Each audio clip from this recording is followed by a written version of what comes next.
25 जून 1975 की आधी रात को जब तत्कालीन प्रधानमंत्री इंदिरा गांधी ने देश में आपातकाल की घोषणा की तो चारों ओर हड़कंप मच गया था।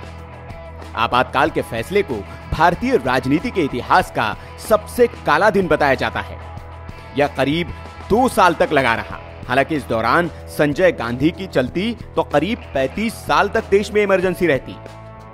कहा जाता है कि इमरजेंसी लागू करने के फैसले में संजय गांधी का बड़ा प्रभाव था। उस दौरान जिस तरह के फैसले देश में लागू किए जा रहे थे वो पूरी तरह संजय के ही नियंत्रण में थे। वरिष्ठ पत्रकार कुलदीप नैयर ने इसका खुलासा किया था कि इमरजेंसी के बाद जब उनकी मुलाकात संजय गांधी से हुई तो उन्होंने इस पर उनसे बात की। तभी संजय गांधी ने बताया था कि वो देश में कम से कम 35 साल तक आपातकाल को लागू रखना चाहते थे, लेकिन मां ने चुनाव करवा दिए।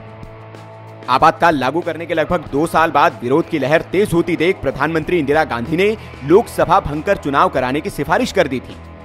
चुनाव में आपातकाल लागू कराने का फैसला कांग्रेस के लिए इतना घातक साबित हुआ कि खुद इंदिरा गांधी अपने गढ़ रायबरेली से भी चुनाव हार गई थी। जनता पार्टी भारी बहुमत से सत्ता में आई और मोरारजी देसाई देश के प्रधानमंत्री बने। जिस तरह के आपातकाल के 2 साल के दौरान देश में हालात थे, उस हिसाब से देखें तो अगर ये 35 साल तक जारी रहता तो काफी बड़ा प्रभाव पड़ सकता था। आपको बता दें कि 25 जून 1975 की आधी रात को आपातकाल की घोषणा की गई थी, जो 21 मई 1977 तक जारी रहा था। उस दौरान तत्कालीन राष्ट्रपति फखरुद्दीन अली अहमद ने तत्कालीन प्रधानमंत्री इंदिरा गांधी के नेतृत्व वाली सरकार की सिफारिश पर भारतीय संविधान की धारा 352 के अधीन देश में आपातकाल का ऐलान किया था। वायरल किडा न्यूज।